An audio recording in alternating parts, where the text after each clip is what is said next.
I think we're at the beginning of really noticing a true shift in the AAC landscape in terms of how intervention and support for learning is happening.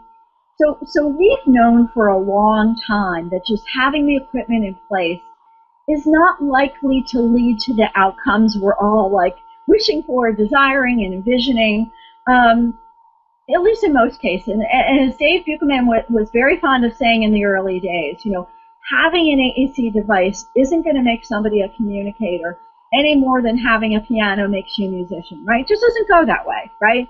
It's about the support for learning language and learning to interact with others, right? That's really where the magic is.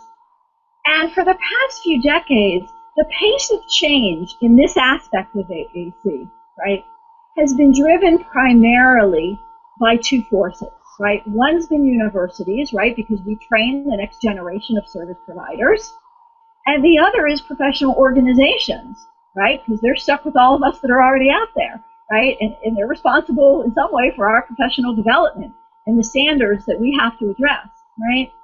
And they've really tried. I know because I've been heavily invested in both, right? I ran the AAC division for ASHA for many years. I was on the steering committee for years. Beyond that, they've really tried.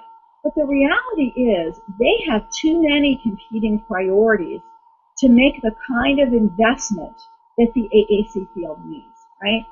And what we're seeing now is that other stakeholders are stepping up. And this is just fascinating to me.